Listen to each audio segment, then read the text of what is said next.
The first crack in the foundation of my perfect life appeared not with a bang, but with the soft, persistent buzz of a phone left on silent. It was a Tuesday.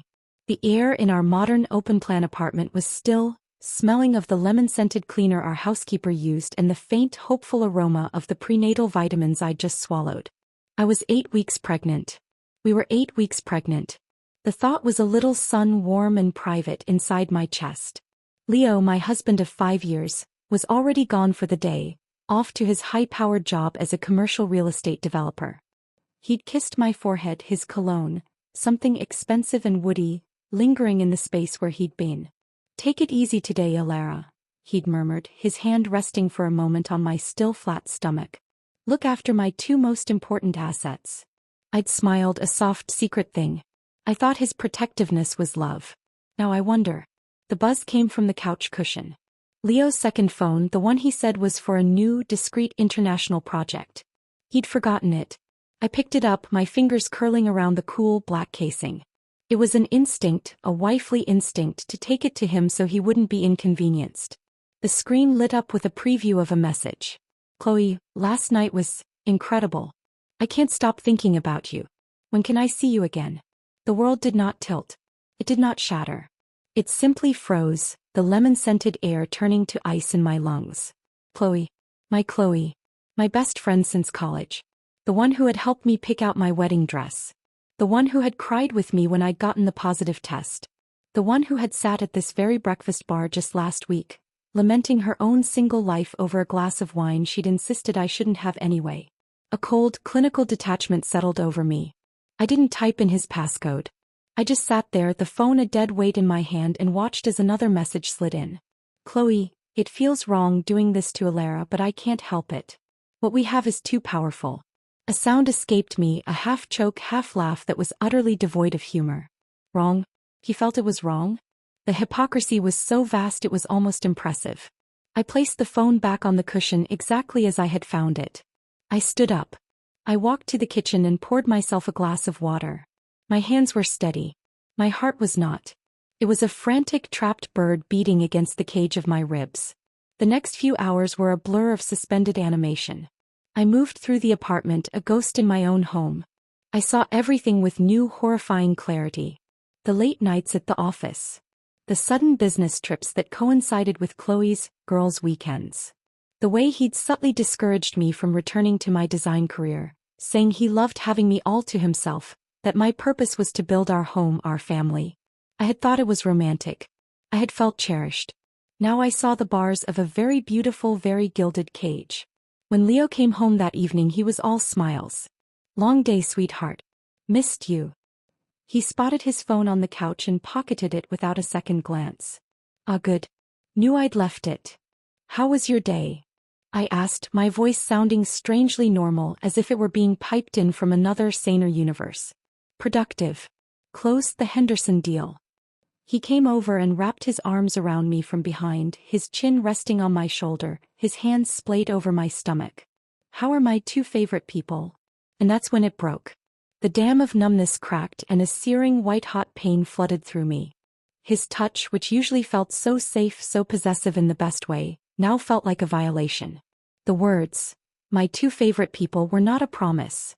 They were a lie, a grotesque parody of the future I had envisioned. I stiffened. He felt it. "Alara, you okay? Morning sickness still bothering you?"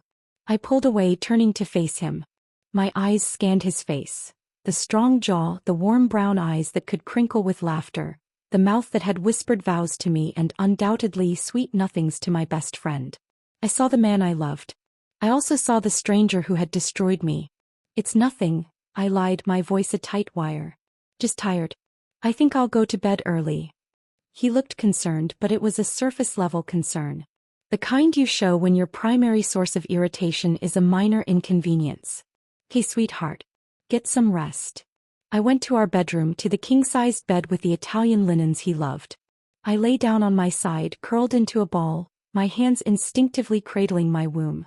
And as I listened to him move around the apartment, the hum of his voice as he took a business call, the clink of a glass as he poured himself a whiskey, the truth settled into my bones, cold and hard and absolute.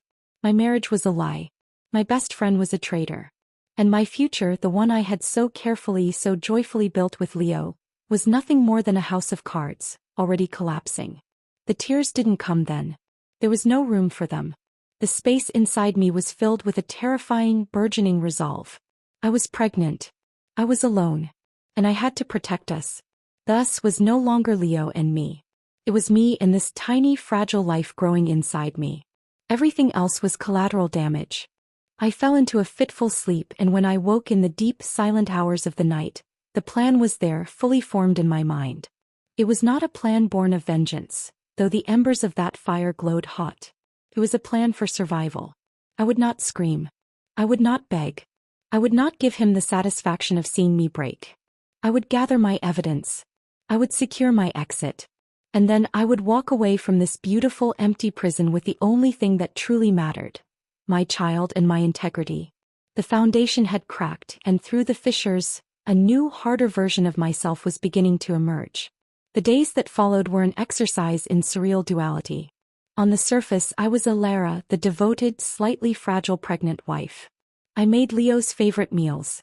I asked about his day. I let him rub my feet and talk about nursery themes. I was an actress in the play of my own life, and I gave the performance of a lifetime.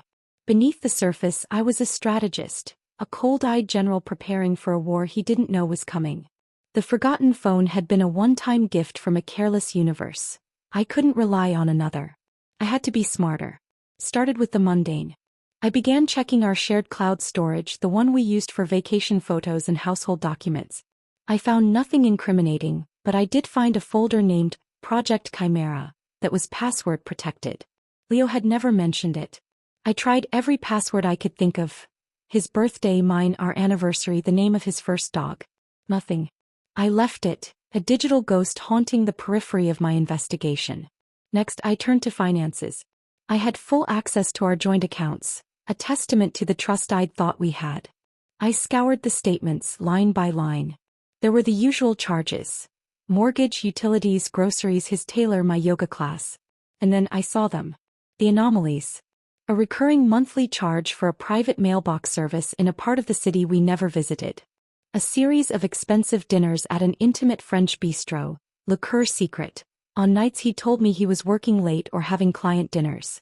The most damning was a credit card charge for a boutique hotel, the Opal Suite, from a weekend 2 months ago when he was supposedly at a real estate conference in Chicago.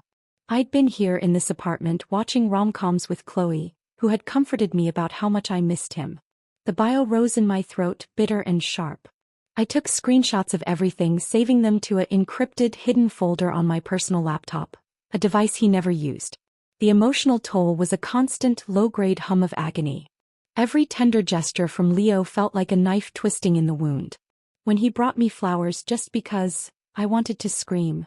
When he talked about when the baby comes, my heart would fracture into 1,000 new pieces. The life inside me was a paradox, a source of immeasurable strength and a point of excruciating vulnerability. It bound me to him forever, even as I was planning my escape. The breaking point, the moment the actress almost broke character, came a week into my secret investigation. Chloe came over for one of our usual lunches. She breezed in, all flowing silk and effortless charm, carrying a bag from my favorite bakery. "Croissants for the Mamad Bee," she trilled, kissing my cheek. Her perfume was new, something dark and sensual. It was the same scent I'd detected on Leo's collar a few days prior, which I'd foolishly attributed to a hug from a client. We sat at the breakfast bar. She talked about a disastrous date, about work drama, about how she envied my perfect life with Leo. The words were like poison darts. I watched her mouth form the lies, saw the easy laughter in her eyes, and I wondered how I had never seen the duplicity there. Had she always been this person? Or had Leo's attention corrupted her? "You're quiet today, Elle," she said mid-sentence about a handbag she wanted to buy. "Everything okay? Is it the baby?" I looked at her, my best friend, the sister I'd never had. I saw the genuine concern in her eyes, and for a terrifying second, I thought I might have imagined it all. Maybe the text was a misunderstanding. Maybe the hotel was for a client. Maybe I was just a hormonal, paranoid pregnant woman. Then she reached for her phone to show me a picture, and her screen lit up. The wallpaper wasn't a generic stock photo or a picture of her friends. It was a photo of her, her head thrown back in laughter, with Leo's arm draped possessively around her shoulders. It was taken at a rooftop bar I recognized. It was a place he'd taken me for our anniversary last year. The world snapped back into brutal, unforgiving focus. I felt the color drain from my face. I think I'm going to be sick, I stammered, and it wasn't entirely a lie. I rushed to the bathroom, locking the door behind me. I leaned over the cool porcelain of the toilet, dry heaving, tears of rage and pain finally streaming down my face. I muffled the sounds with a towel, my body shaking with the force of my silent sobs. Alara? Honey, are you okay? Chloe's voice was right outside the door, laced with a concern that now felt obscene. I'm fine. I managed to call out, my voice strangled. Just morning sickness. You should go. I don't want you to catch anything. Pause. Are you sure? I can stay, make you some tea. No. I said too sharply. I softened my tone. No, really, Chloe. I just need to sleep it off. I'll call you later. I heard her hesitant footsteps retreat. Heard the front door click shut. I slid down the bathroom door onto the cold tile floor, hugging my knees to my chest. The last vestiges of doubt had been incinerated. The evidence was no longer just digital. It was seared onto the back of my eyelids. Her laughter. His arm. Their secret shared world. That night I made my decision. I couldn't do this anymore. The charade was eating me alive, and the stress couldn't be good for the baby. I had enough. The credit card statements, the hotel receipt, the memory of that photo. It was enough to paint a clear picture for any lawyer. I contacted a renowned, ruthless divorce attorney the next morning from a payphone near the park. I used a fake name initially. I was paranoid, convinced Leo had our home phone tapped, our emails monitored. I met with her, a sharp, elegant woman named Ms. Davina Thorne, in a nondescript office building. I laid out my evidence. She listened, her expression neutral. This is a good start, she said, steepling her fingers. But good starts don't always sway judges in no-fault divorce states. We need irrefutable proof of the affair, especially if you want to counter any potential challenges regarding custody. Custody. The word was a physical blow. The thought of him, of them, having any claim to my child sent a primal fear through me. It's a possibility we must prepare for, she said calmly. A father with substantial assets can create complications. We need to be airtight. So the mission escalated. I wasn't just gathering evidence for a divorce. I was building a fortress to protect my child. Miss Thorne suggested a private investigator, but I refused. This was my battle. I had to see it through myself. I began to follow him. It was a sordid, degrading business that made my skin crawl. I wore dark clothes, used a rideshare service to a location far from our home, and then took the subway. I felt like a character in a bad spy novel. I waited outside his office, my heart pounding a frantic rhythm against my ribs. I saw him leave, not in the direction of his alleged client dinner, but towards the boutique hotel district. And then I saw them. It was a Thursday evening. Leo and Chloe, emerging from the discreet entrance of the Opal suite. They weren't touching, but their proximity, the intimate way he leaned down to hear what she was saying, the secret smile on her face, it was more damning than any passionate kiss. I raised my phone, my hands trembling so violently I almost dropped it. I zoomed in and took a video. 10 seconds of them together looking every bit the couple. I had it. The irrefutable proof. I retreated into the shadows, the cold metal of the phone feeling like a weapon in my hand. The unraveling was complete. Every thread of my old life had been pulled, and all that was left was the stark, bare truth. I was ready. It was time to end this. The file in my hands felt like it contained not paper but pure, condensed gravity. It was a simple manila folder, the kind you could buy in any office supply store, but its weight threatened to pull me through the floor. Inside were the divorce papers, drawn up by the formidable Miss Thorne, and a curated selection of the evidence I'd gathered. It wasn't everything. It was just enough. The clearest screenshot of the hotel charge, the most damning still from the video of them outside the Opal suite. A surgical strike designed to obliterate his defenses before he could even muster them. Miss Thorne had wanted to have him served at his office by a process server. Clean, professional, minimal drama, she'd said, her voice crisp and efficient over the phone. I'd refused. No. I'll do it. I need to see his face. It wasn't about vengeance, not entirely. It was about bearing witness. I needed to see the final unvarnished truth of the man I'd married. I needed that searing image to cauterize the wound, to burn away any lingering foolish hope that this was all a terrible nightmare I could wake up from. I chose a Saturday morning.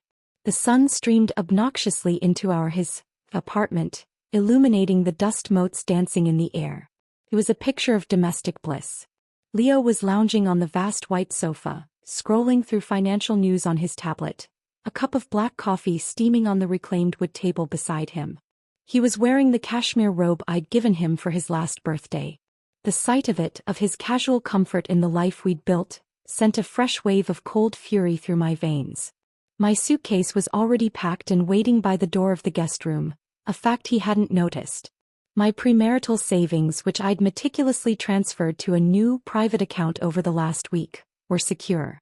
I was a ghost already halfway out of this world. I took a deep breath, the folder slick in my sweaty palm. The baby shifted, a soft, fluttering reminder of my real priority, my true north. For you, I thought. All of this is for you. Leo, I said, my voice surprisingly steady. He looked up, a faint, absent smile on his face.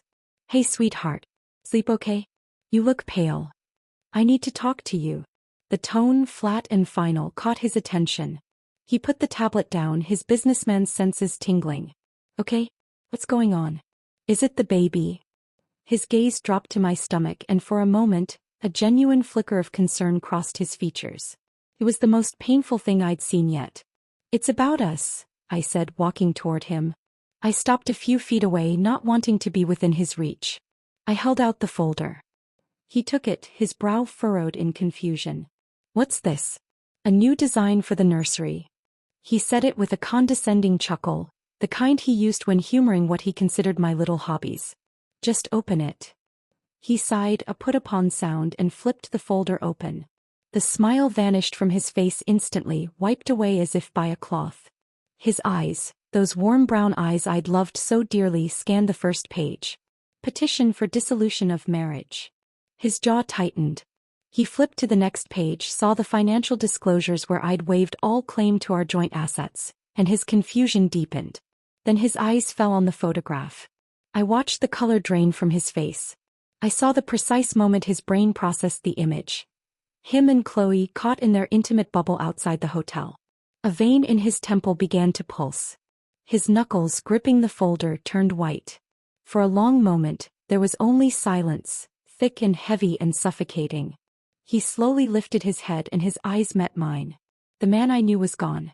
In his place was a stranger, his expression a terrifying mask of cold, calculating rage. What, he said, his voice a low, dangerous whisper, is this? You know what it is, I replied, my own voice quiet but unwavering. It's over, Leo.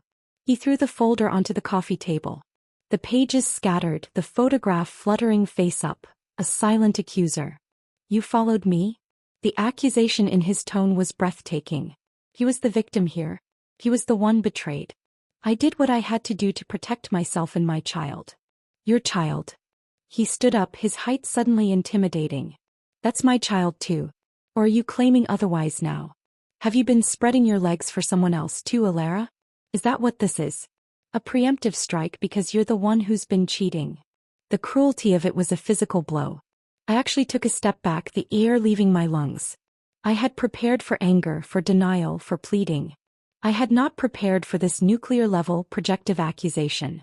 It was so vile, so utterly divorced from reality, that it confirmed everything Miss Thorne had warned me about. This was the real Leo, the one he hid beneath the charming, successful exterior. I have never been unfaithful, I said, each word an ice chip. You know that. This, I gestured to the damning photo, is the only truth that matters. He let out a harsh, ugly laugh. You stupid, naive little girl. You have no idea how the world works, do you? You think this, he sneered, kicking the folder, this little stunt changes anything? You're a pregnant woman with no job, no recent work history, and a vivid imagination. Who do you think a judge is going to believe? Me, a pillar of the community, or you, a hysterical housewife who clearly can't handle the pressures of motherhood? Each word was a carefully aimed dart designed to maim. Stupid. Naive. Hysterical. He was trying to dismantle me piece by piece to make me doubt my own sanity, my own worth. I have evidence, Leo. More than what's in that folder. Evidence of what? He spat, taking a step closer. That I had a moment of weakness? That I sought comfort because my wife became a boring, fragile vessel the moment she got pregnant? You stopped being a woman, Alara. You became a project. A responsibility. Chloe is alive. He's fun. She doesn't look at me with those pathetic, needy eyes. I felt the words sink in not as wounds but as a kind of clarifying acid. They burned away the last of my love, the last of my grief. What was left was a cold, hard core of resolve. Thank you, I said softly. That stopped him. What? Thank you for making this so easy. For showing me exactly who you are. I'm leaving now. My lawyer will be in touch. Do not contact me. I turned and walked toward the guest room to get my suitcase. His hand shot out and grabbed my arm, his grip like iron. You're not going anywhere. We are not done talking about this. The fear was immediate and primal, a jolt of lightning through my system. But it was quickly subsumed by a rage so pure it was almost serene. I looked down at his hand on my arm, then up at his face. Take your hand off me, I said, my voice dangerously low. Or the next call I make will be to the police.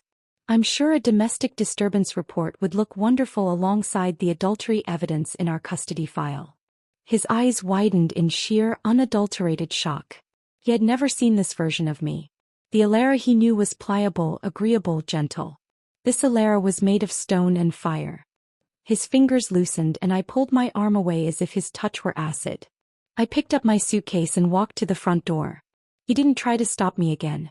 He just stood there in the middle of our perfect living room, surrounded by the scattered pages of his ruined life. As I opened the door, he found his voice one last time. It was no longer a roar but a venomous hiss. You'll be back, he said. You can't do this on your own. You have nothing. You are nothing without me. You'll come crawling back when you realize what a mistake you've made. And I'll be waiting to see you beg. I paused in the doorway, the bright, free hallway a stark contrast to the gilded cage behind me. I didn't look back. No, Leo, I said, my voice clear and final, echoing in the tense silence. I won't. I closed the door. The solid thud of the lock engaging was the most definitive sound I had ever heard. It was the sound of the end. It was the sound of my beginning. I walked away from that apartment, from that life, from that man. The insults he'd hurled at me hung in the air behind me, but they couldn't touch me anymore. They were the dying echoes of a life I no longer belonged to. I stepped out into the sunlight, a single mother-to-be with nothing but a suitcase and a shattered heart, and I started to walk. I didn't know where I was going, but I was finally, blessedly moving forward. The first sound in my new home was the hollow echo of my own footsteps. The second was the mechanical groan of the elevator descending, carrying away the movers I'd hired for a single hour to bring up my meager belongings. One suitcase of clothes, 2 boxes of personal effects I'd salvaged from my old life, and a single unassembled crib. This was it. My old apartment. The one I'd lived in before Leo, before the merger of our lives into his grand, expansive world. It was a studio in a decent but unglamorous neighborhood, a far cry from the sleek panoramic views of our penthouse. The air smelled faintly of dust and the lemony polish the previous tenant must have used. It was clean, but it felt empty. Not just of furniture but of life, of history, of future. The silence was the loudest thing I'd ever heard. In Leo's apartment there was always a hum. The sub-zero fridge, the climate control system, the distant muted sounds of the city far below. Here the only hum was the frantic, terrified buzzing in my own head. I walked to the single large window that looked out onto the brick face of the adjacent building. I pressed my forehead against the cool glass and let the tears come. They weren't the violent, wrenching sobs of the early days of discovery. These were silent, weary tears of pure overwhelm. What had I done? The bravado I'd felt facing down Leo had evaporated, leaving behind the stark, terrifying reality. I was alone. Pregnant. Jobless. The premarital savings I'd been so proud of protecting seemed like a laughably small puddle in the face of the ocean of expenses that lay ahead. A sudden violent wave of nausea rolled through me, so intense it buckled my knees. I stumbled to the small utilitarian bathroom and knelt on the cold tile, retching over the toilet. Morning sickness. The term was a cruel joke. It struck at all hours, a physical manifestation of the turmoil inside me. My body was a traitor, housing both the source of my greatest joy and the catalyst for this relentless sickness. When the spasms passed, I slumped against the bathtub, spent and trembling. This was my life now. A stark studio, a cold floor, and the brutal, unglamorous physicality of pregnancy. There was no Leo to bring me ginger ale and a cool cloth for my forehead. There was only me. The first week was a blur of survival. I assembled the crib, my fingers fumbling with the alien pieces, the printed instructions a cryptic puzzle. Each screw I tightened felt like a small act of defiance. I am building a home for my child. I can do this.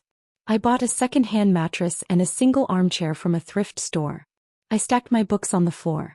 It was sparse, but it was mine. Oh, it was ours. The loneliness was a physical ache, a constant hollow in my chest. My phone, which had once buzzed constantly with texts from Chloe and Leo, was a tomb. I'd blocked both of their numbers, but the silence was deafening. I was untethered, a balloon cut loose, drifting into a vast, empty sky. I spent hours just sitting in the armchair, my hands resting on my growing stomach, talking to the baby. "It's just you and me, little one," I'd whisper. "We're going to be okay. We have to be." I didn't know if I was reassuring the baby or myself. But saying the words aloud, giving them breath, made them feel slightly more true. One afternoon, driven by a restlessness that bordered on panic, I dragged one of the dusty boxes into the center of the room. It was labeled "E's Old Stuff," in my own handwriting from a lifetime ago. I sliced the tape with a key, the sound a sharp rip in the silence. The past bloomed out at me in a cloud of faded paper and forgotten dreams. There were sketchbooks, thick with pages and warped from watercolor washes. There were tubes of dried-up paint, charcoal sticks reduced to nubs, and a silver award for Most Promising Design Student. I picked up a thick, leather-bound portfolio.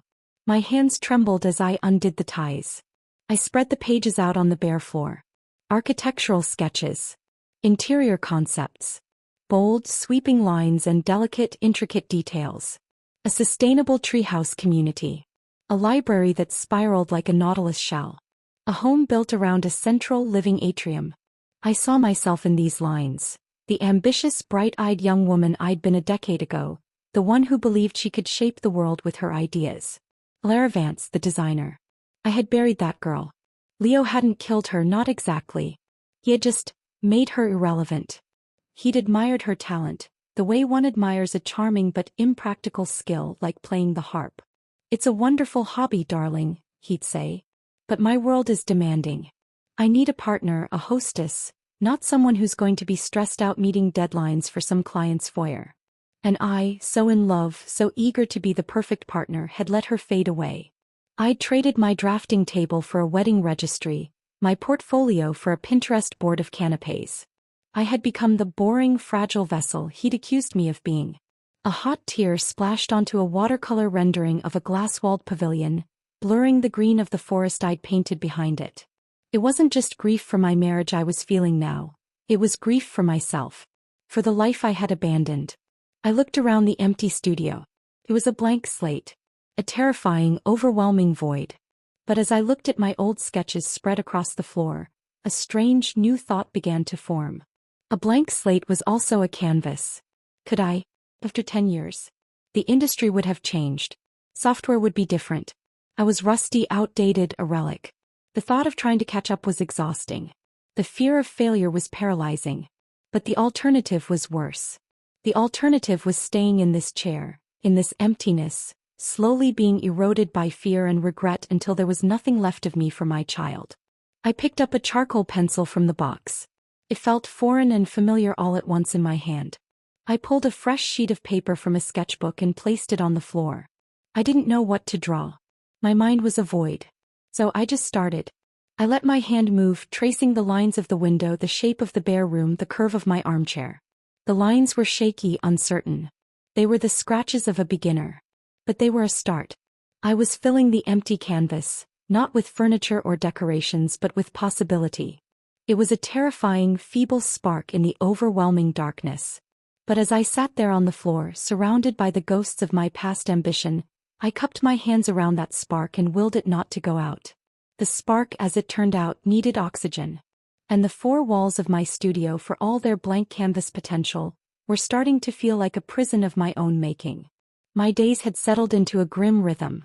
Wake up nauseous, force down some toast, attempt a wobbly sketch, nap from the sheer mental exhaustion of existing, then lie awake at night, my mind racing with calculations of my dwindling savings and the terrifying, fast-approaching due date.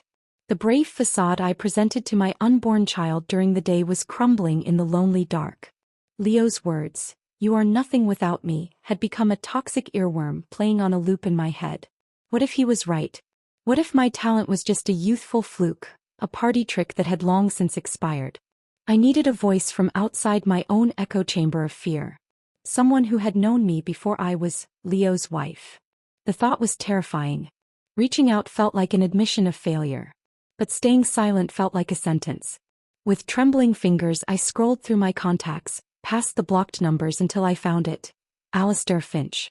My former professor and mentor from design school. The one who had handed me that most promising award with a firm handshake and a look that said, "The world is waiting for you, don't disappoint it." I had, of course, disappointed him. I'd vanished from the design world without a backward glance. What would I even say? "Hello, it's Alara Vance, remember me? The one who threw it all away for a man who cheated on me? I'm pregnant and penniless, can you help?" Shame, hot and prickly, crawled up my neck. But the baby kicked then, a solid, undeniable thump against my ribs. A demand. A reminder. I pressed call before I could lose my nerve. It rang 3 times and then his familiar, gravelly voice answered. "Alistair Finch." "Professor Finch?" My voice came out as a squeak. It's Alara. Alara Vance." I braced for a pause, for a hesitant, "Who?" "Alara Vance," he boomed, and the sound was so warm and immediate that tears sprang to my eyes. "Good heavens, child. I was just thinking about you the other day. That pavilion design of yours, the one with the floating roof. Sublime. To what do I owe the pleasure? Are you back in the city?" The kindness, the instant recognition, the fact that he remembered my work. It undid me. I couldn't speak. A choked sob escaped my throat. The line was silent for a moment. "Alara." His voice softened, losing its boisterous edge. "Are you all right, my dear?" And so I told him. Not everything, but enough. That I was no longer with Leo. That I was pregnant. That I was trying to find my way back to design but felt like a dinosaur in a digital world.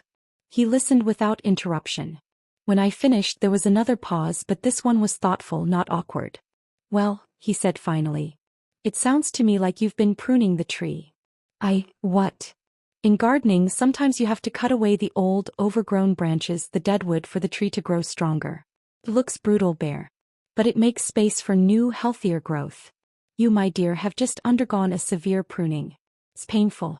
It looks like a disaster. But it is not the end of the tree. I let out a wet, shaky breath. He had reframed my entire catastrophe as a necessary horticultural process. It was the first thing that had made sense in months.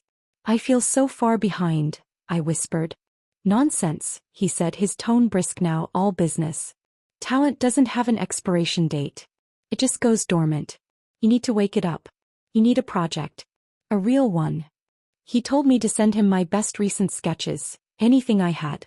"Don't try to be modern. Don't try to be what you think the industry wants. Just be you. The you that designed that pavilion. Send them to me by tomorrow." The next 24 hours were a frenzy of terrified energy. I didn't sleep. I redrew the shaky sketch of my studio, pushing the lines, exploring the light, the space. I dug out an old concept for a community garden center and reimagined it with a new, more mature eye. I worked until my back ached and my fingers were stained with ink. It wasn't my best work, but it was honest. It was me stumbling back to my feet. I emailed the scans to Alistair, my heart hammering against my ribs. His reply came an hour later. It was terse. "Good. The roots are still alive. Be at this address tomorrow at 10 a.m. Ask for Silas. Don't be late." The address was for a building in the heart of the design district. A name was etched into the glass and steel in my mind. Ethelgard. It was one of the most prestigious, innovative architectural firms in the city. A place where starchitects were born. My stomach plummeted. This wasn't a project. This was a lion's den. The next morning I stood outside the soaring glass atrium of Ethelgard, my one good maternity dress feeling cheap and frumpy. I looked like someone who had wandered in from the street, which essentially I had. Taking a deep breath, I walked into the cool, silent, terrifyingly minimalist lobby. "I'm here to see Mr. Silas," I told the impeccably dressed receptionist. "Alara Vance. Professor Finch sent me." She gave me a polite, appraising look and made a call. A moment later, a man emerged from a corridor. He wasn't what I expected. He was young, maybe in his late 30s, with an intense, focused energy. He wore a simple black t-shirt and dark trousers, a stark contrast to the corporate vibe of the lobby. This was not a man who spent his time in boardrooms. He was a man who built things. "Alara," he said, his voice calm, his gaze direct and unervingly perceptive. It was the color of a stormy sea, and it seemed to take in every detail of me: my nervous posture, my simple dress, the faint shadow of exhaustion under my eyes. "I'm Silas Vane. Alistair speaks very highly of you." He led me through the open-plan office, a hive of focused activity. Dozens of people, all my age or younger, sat at sleek workstations, their screens glowing with complex 3D models and intricate renderings. The air hummed with the quiet intensity of creation. I felt like a ghost, a visitor from a past era. His office was a glass box in the corner, filled with natural light and chaos. Models of buildings crowded every surface. Rolls of drawings leaned against the walls. Books were stacked in precarious towers on the floor. It was the opposite of Leo's sterile, controlled environment. This was a space where ideas were born, messy and glorious. He gestured for me to sit in a chair facing his cluttered desk. He didn't sit behind it. Instead, he leaned against the desk's edge, looking down at me. "Alistair says you have a unique eye," he began, his tone neutral. "He also says you've been out of the game for a while." "I have," I admitted, my throat tight. 10 years. He nodded, as if this were a simple data point, not a disqualifying tragedy. "The industry has changed. Software, materials, sustainability standards. It's a different language." "I know," I whispered, the hope I'd barely dared to feel beginning to wither. "But the fundamentals of good design," he continued, his stormy eyes locking with mine, "space, light, form, emotion, those are timeless. Alistair believes you still speak that language. I need to know if he's right." He reached behind him and picked up a thin file, tossing it onto the desk in front of me. "This is the Cloud Peak Reserve, a luxury eco-resort. Our flagship project. We have a client presentation in 72 hours. The core area, the central lounge and reception, is a problem. The current design is safe. It's boring. It lacks a soul." He paused, letting the words hang in the air. "I want you to redesign it." The world tilted. I stared at him, sure I had misheard. "You what?" "Me." "You," he confirmed. "Consider it a live audition. You have 3 days. No pay. If your design is what we need, there's a place for you here. If it's not..." He shrugged. "Then we part ways and you've lost nothing but a little sleep." It was insane. It was impossible. The pressure was astronomical. To go from sketching on my studio floor to designing a core area for a project of this scale in 3 days? It was a recipe for very public, very humiliating failure. I looked at the file. I looked at Silas's impassive face. I saw no pity there, no condescension. Only a challenge. He wasn't offering me a handout. He was offering me a rope. A lifeline thrown into the stormy sea of my life. It was up to me to decide if I had the strength to grab it. My hand, almost of its own volition, reached out and took the file. "Okay," I said, my voice stronger than I expected. "I'll do it." A faint, almost imperceptible smile touched his lips. "Good. The project files are on that drive." He pointed to a data stick on the desk. "I'll see you in 72 hours, Alara. Don't disappoint Alistair." The unspoken words hung between us. "And don't disappoint yourself." I walked out of Ethelgard, the weight of the data stick in my bag feeling heavier than my entire suitcase had been. The fear was still there, a cold knot in my stomach. But beneath it, something else was stirring, something I hadn't felt in a decade. The thrill of a challenge. The spark of a new idea. The terrifying, exhilarating feeling of being alive. The data stick felt like a live wire in my bag, humming with impossible potential and catastrophic failure. Back in the stark silence of my studio, I plugged it in. The screen of my old laptop bloomed to life with a universe of files. Architectural plans, topographical surveys, material palettes, client briefs, and the existing safe designs for the Cloud Peak Reserve. It was a language I hadn't spoken in a decade, and the dialect had evolved. The first 24 hours were a brutal re-education. My brain, softened by years of managing a household and social calendar, screamed in protest. I wrestled with new modeling software, my fingers clumsy on the keyboard. The terminology, BIM integration, parametric design, living building challenges, swam before my eyes. The existing design for the core area was exactly as Silas had said, competent, luxurious, and utterly soulless. A glass box with expensive furniture, it could have been a lobby in any five-star hotel in the world. It had no connection to the eco-resort ethos, no dialogue with the majestic, untamed landscape it was meant to inhabit. That was the key. It had to be about the landscape. But how? The pressure was a physical weight on my chest. Every time I thought I had a thread of an idea, a wave of nausea would wash over me, or a bone-deep exhaustion would pull at my eyelids. The baby was a constant, demanding presence, a reminder that my body was no longer solely my own instrument. I lived on crackers and ginger tea, my back propped up with pillows on the floor, my laptop balanced on a cardboard box.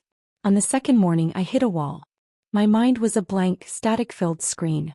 The sheer scale of the project, the short timeline, my own perceived inadequacy, it all converged into a paralyzing vortex of fear. I put my head in my hands, tears of frustration and fatigue welling up. "You are nothing without me." Leo's voice was a serpent in my ear. "You can't do this. You're a deluded, hysterical housewife playing at being a professional." I almost believed it. I almost closed the laptop, packed away the drive, and called Silas to admit defeat. Then my phone buzzed. A text from an unknown number. "Alistair here. Pruning is progress. Remember the pavilion. Remember the light." A sob caught in my throat. It was as if he had sensed my moment of absolute crisis across the city. Remember the light. I looked away from the screen toward my single window. The afternoon sun was angling low, hitting the brick wall of the adjacent building and casting a warm, golden glow into my studio. It transformed the space, making the dust motes look like dancing sparks. I remembered my award-winning pavilion design from university.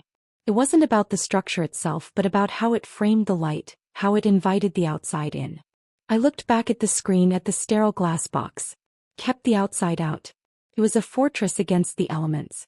What if it wasn't? What if the core area wasn't a destination but a transition? A space that didn't just offer a view of the mountain forest but made you feel you were still within it? The idea came not as a fully formed image but as a feeling. A sensation of air, of dappled light, of organic forms. I abandoned the complex software for a moment and opened a blank digital canvas. I started to sketch, not with lines but with words and sensations. Canopy. Dappled light. A clearing in the woods. A nest. Stream. The sound of water. The scent of pine and damp earth. Stone that looks like it grew there. Wood that looks like fallen trees. The concept began to cohere. I wouldn't design a building. I would design an experience. The central lounge would be a forest hall, a vast, sheltered clearing. Instead of a flat glass ceiling, I envisioned a soaring, undulating roof structure of reclaimed timber, designed to mimic the canopy of the surrounding fir trees. It would be pierced with thousands of small, strategic skylights, not uniform but random, organic, so that the sun would cast moving, dappled patterns of light on the floor below, just like in a real forest. The walls wouldn't be solid glass. They would be vast, sliding panels of glass that could retract entirely, blurring the line between inside and out. The floor would be a mix of smooth, river-worn stone and radiant heated reclaimed wood, sloping gently down to a central tranquil water feature. A stream of clear water that would wend its way through the space, its gentle murmur providing a constant, calming soundtrack. Furniture would be low-slung, modular, upholstered in earthy tones and textured fabrics, arranged in clusters around the stream and under the canopy, like gathering places in a natural clearing. The central fireplace wouldn't be a marble monolith. It would be a vast central hearth of stacked local field stone, a primitive, welcoming heart for the space. I worked in a fever dream. The nausea and exhaustion were still there, but they became a distant hum, background noise to the symphony of creation unfolding in my mind. I was no longer Alara, the betrayed wife. I was Alara, the designer. The conduit. the one who could translate the soul of a place into a built form. I barely slept. I lived on the floor of my studio, surrounded by printouts, scribbled notes, and empty cups of tea.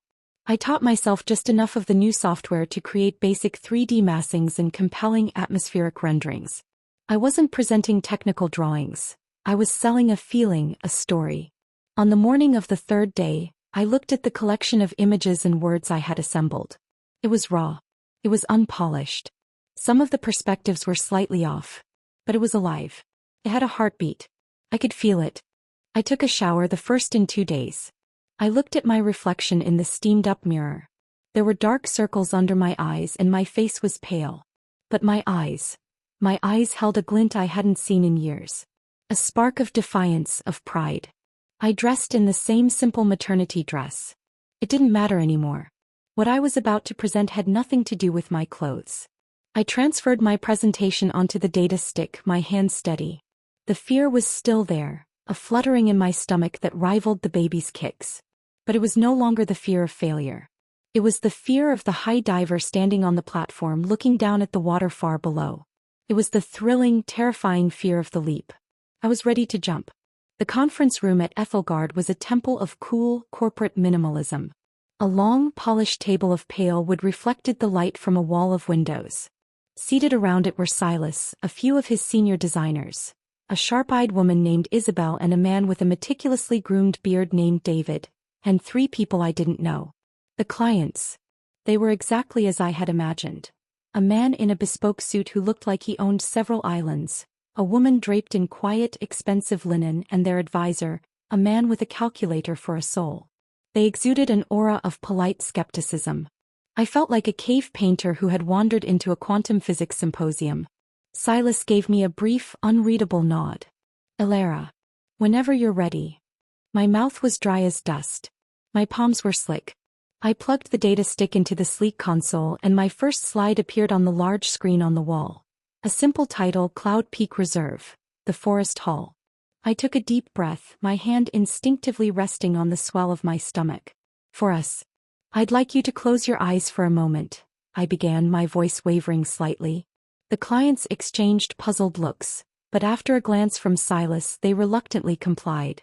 Imagine you've been hiking all day in the mountains, I said, softening my tone. The air is thin and clean. You're tired. Your muscles ache. You push through a final stand of fir trees and you step into a clearing. The sun filters down through the canopy in shifting golden patches. The ground is soft with needles. You can hear the faint, gentle sound of a stream nearby. You feel a sense of profound peace. You are sheltered. You are home.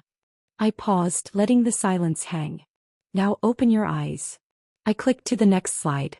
It was my key rendering, a wide-angle view of the interior of my forest hall, bathed in dappled late-afternoon light. A soft, collective intake of breath echoed in the room. Even Isabel, who had been studying her nails, looked up, her expression sharp with interest. This, I said, my voice gaining strength, is not a lobby. This is that clearing.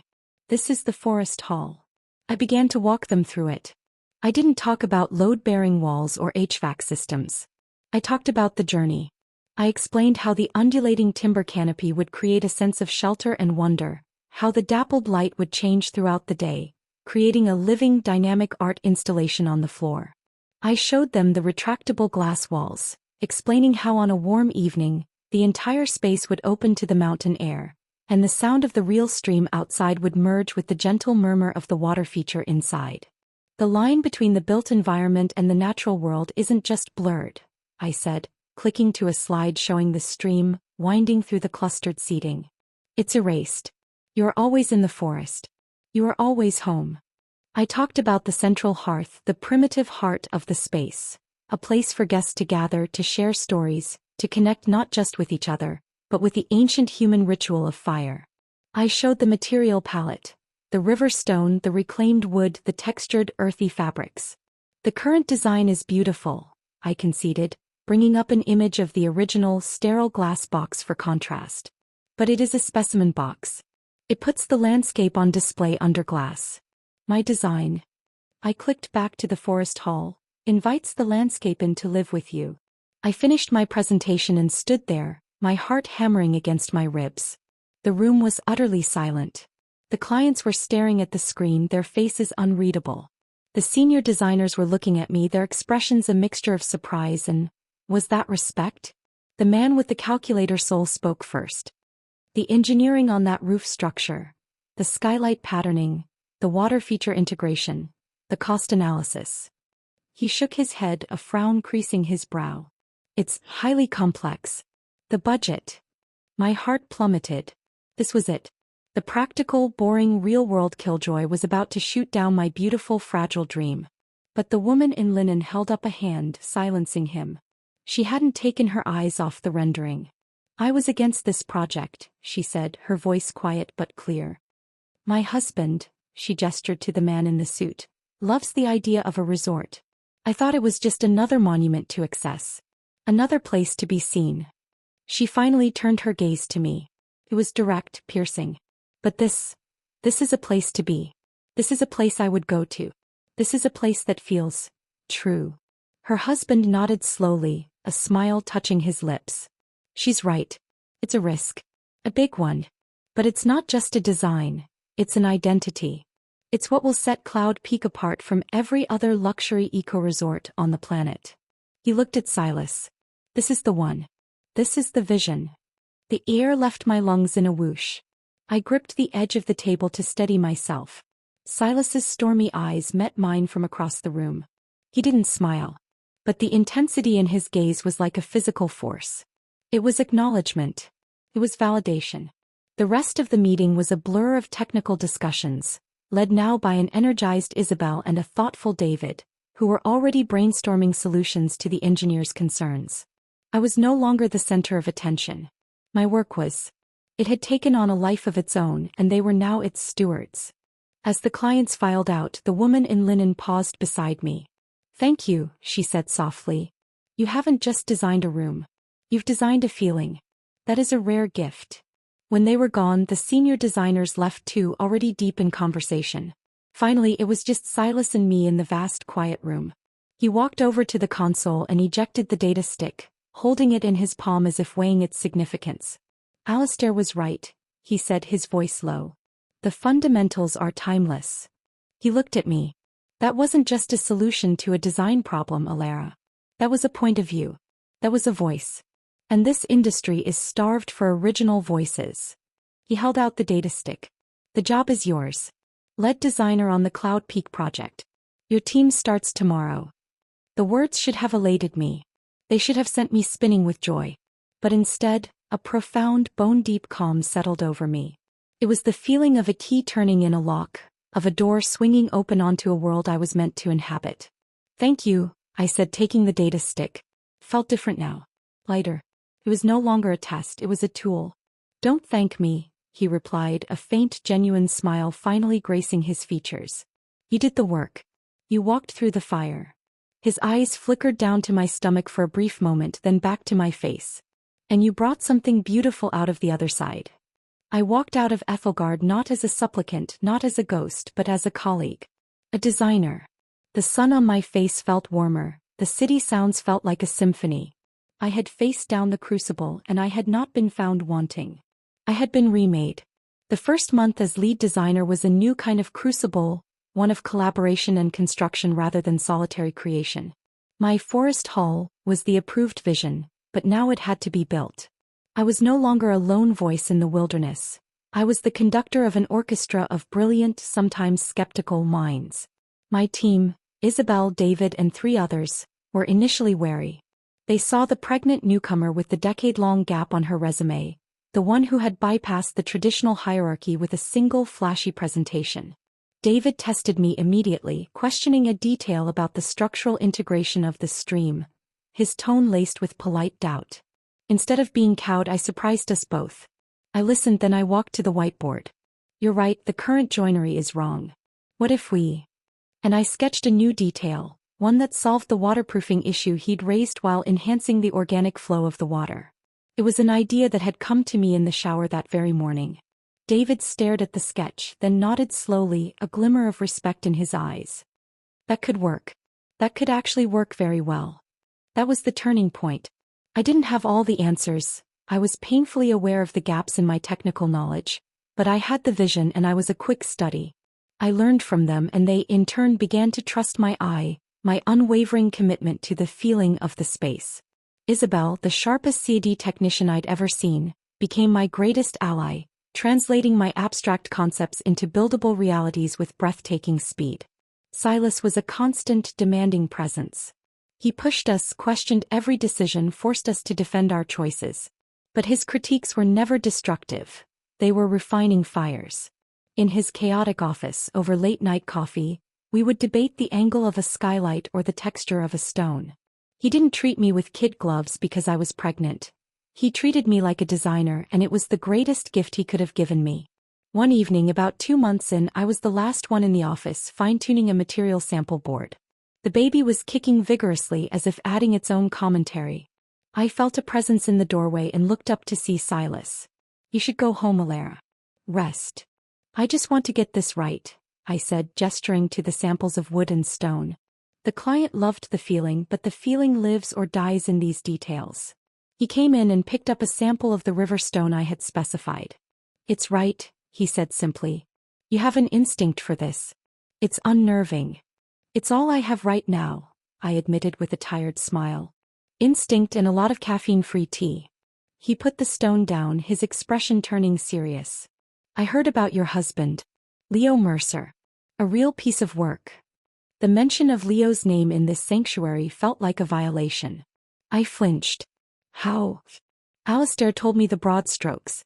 And this is a small industry. I know men like him. They build empires out of other people's dreams." He looked around the office at the models and the drawings. "We build different things here. We build ideas. It's harder, Messier, and it pays a lot less. But it lasts longer." His words settled deep inside me, healing a wound I didn't know was still open. He saw my value not in spite of my past, but as a part of the person I had become. The pruning, as Alistair had called it, had been necessary. As my pregnancy progressed, the team rallied around me. They covered for me during doctor's appointments, brought me healthy snacks, and never once made me feel like a liability. I was working on the most exciting project of my life, surrounded by people who challenged and supported me, building a future for my child that was entirely of my own making. The final presentation to the Cloud Peak clients was a formality. The detailed designs, the engineering solutions, the stunning photorealistic renderings from Isabel. It was a masterclass in execution. The client signed off on everything without a single change. As we celebrated with a quiet toast in the office, sparkling cider for me, David clinked his glass against mine. "To Alara," he said, and the rest of the team echoed him. "For bringing the soul." That night I went back to my studio. It was no longer empty. It was filled with light from a proper lamp I'd bought. The armchair was flanked by a bookshelf stacked with design tomes and pregnancy guides, and in the corner the assembled crib stood ready. I looked at my reflection in the dark window. I saw a woman with tired eyes, a round, full stomach, and a quiet, unshakable confidence in her gaze. I was no longer Alara, the betrayed wife. I was Alara, the lead designer. I was Alara, the mother. The two identities were not in conflict. They were intertwined, each giving strength to the other. The love I had for my unborn child was the same fierce, protective energy I poured into my work. The creativity I nurtured in my career was the same wellspring I would draw from to build a beautiful life for us. My phone buzzed. A text from Silas. "The partners were impressed. They want to discuss your next project after your maternity leave. Don't take too long." I smiled, my hand resting on my stomach where a tiny foot was pushing against my skin. The future was no longer a terrifying void. It was a blueprint, and I was holding the pencil. It was messy and unpredictable and full of challenges I couldn't yet imagine. But it was mine. Ours. I looked around the studio at the home I had built from scratch, at the life I was designing one brave, stubborn line at a time. Leo was wrong. I was not nothing without him. I was everything I had ever needed to be, and I was only just beginning. The new blueprint was drawn. It was time to start building. 5 years later. The gala for the opening of the Cloud Peak Reserve was a symphony of light, music, and awe. The Forest Hall, my firstborn dream, was even more breathtaking in reality than it had been in my renderings. The dappled light from the canopy roof played across the faces of glittering guests, The gentle murmur of the interior stream harmonized with the string quartet, and the entire space felt alive, breathing with the mountain air that flowed through the open glass walls. I stood near the central hearth, a glass of sparkling water in my hand, watching it all. My 5-year-old daughter Lily was a few feet away, carefully explaining the magic of the water stream to a captivated Silas, who listened with a seriousness usually reserved for client meetings. A familiar, calm presence settled beside me. Ethan, my husband, the man who had built Ethelgard not as an empire of ego, but as a sanctuary for great ideas. "It's perfect, Ilara," he said softly, his hand finding the small of my back. "They're calling it the architectural triumph of the decade. And it's all because a brilliant designer once trusted her instinct over her fear." I leaned into his touch, the simple contact still sending a thrill of warmth through me. "It's because a brilliant studio head took a chance on a pregnant, heartbroken designer who hadn't drawn a line in 10 years. We built it together," he corrected, his stormy eyes full of a quiet, profound love. "Just like we build everything. Our journey hadn't been a whirlwind. It had been a slow, steady sunrise after a long night." After my official hiring, our relationship remained strictly professional for over a year. He was my mentor, my champion at the firm, but he kept a respectful distance, allowing me the space to rebuild my career and my life as a new mother. Our first date was him bringing over a casserole when Lily and I were both sick with a cold. He'd held a fussy Lily for 2 hours so I could sleep, and I knew then that the fierce, focused man had a heart as vast as his talent. A subtle shift in the crowd caught my eye. Near the entrance, a man and a woman stood, looking hesitant, almost out of place. My breath hitched. It was Leo and Chloe. Ethan felt me tense. "You knew they were coming," he murmured. "You invited them." "I did," I whispered. I needed to close the circle. The divorce from Leo had been final and, thanks to Ms. Thorne and my evidence, financially and custodially fair. He had Lily every other weekend and our interactions were civil if strained. He was a good father to her, a fact I had learned to separate from the terrible husband he had been to me. The man I saw now was different. The arrogant glint was gone from his eyes, replaced by a weary humility. He worked at a smaller, more ethical firm now. The public fallout from our divorce and the financial repercussions had been a harsh but necessary lesson. And Chloe, she had vanished from my life completely. The revelation of her role and the financial entanglement had been a scandal that shattered her social circle and her business. I heard through the grapevine she'd moved away, started over. Seeing them together now, there was no intimacy between them, just the shared heavy weight of a past mistake. I excused myself from Ethan and walked towards them. Lily, spotting her father, let out a happy squeal and ran to him. He scooped her up, his face transforming with genuine love. "Hello, my beautiful girl. Look at this incredible place your mommy built." I turned to Chloe. She looked older, her beauty less polished, more real. She clutched her purse as if it were a lifeline. "Ilara," she said, her voice trembling. It's magnificent. Truly. I didn't know if I should come." "Thank you for coming, Chloe," I said, and I meant it. The anger was a distant memory, a fossil preserved in the bedrock of who I used to be. "I owe you an apology," she blurted out, tears welling in her eyes. "A real one. Not the excuses I made then. What I did was a profound betrayal of your friendship. There is no justification. I was selfish and insecure, and I let myself be seduced by the illusion Leo offered. I've spent every day since regretting it." I looked at her, this woman who had been my sister in all but blood, and I saw the genuine raw remorse. The desire to punish her was gone. Holding on to that bitterness would only have poisoned my own happiness. "The past is a place of reference, Chloe, not a place of residence," I said, repeating something Alistair had once told me. "What you and Leo did broke me. But in breaking me, you forced me to find the pieces of myself I had lost. The strong pieces. The talented pieces. And I used them to build something better." Leo had been listening, holding a chattering Lily. He met my gaze. "She's right, Ilara. I was a fool. I thought success was about power and possessions. I thought you were one of them. I was wrong. Seeing what you've accomplished, the mother you are, the artist you've become." He shook his head, his voice thick with emotion. "I am so sorry for the pain I caused you. You deserved so much better. In that moment, surrounded by the living proof of my resilience, their apologies were not a victory but a release. The final chains of that old life fell away. "Thank you," I said to both of them. "For saying that. For coming here tonight." I looked at Leo. "You're a good father to Lily. That's what matters now." I turned back to Chloe. "I forgive you." The words were simple but their effect was seismic.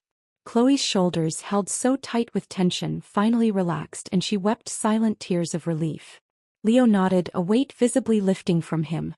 Ethan came to my side then, a steady, supportive presence. He shook Leo's hand, a gesture of breathtaking grace and finality. He nodded politely to Chloe. There was no rivalry, no posturing. Just a quiet acknowledgement that the past was past. Later, as the gala wound down, Ethan and I stood with Lily sleeping in his arms, looking out at the starlit mountains through the vast glass wall. "You amaze me," he whispered, kissing my temple. I looked around the forest hall, at the beautiful life I had built from the ashes of a broken one. I had a career I loved, a man who was my true partner, a vibrant, happy daughter, and even a sense of peace with the ghosts of my past. The story of Leo and Chloe was no longer a story of betrayal. It was the prologue, the difficult, painful foundation upon which I had laid the cornerstone of my true happiness. And the structure we had built together, my new family, was more beautiful and enduring than anything I could have ever imagined. The end.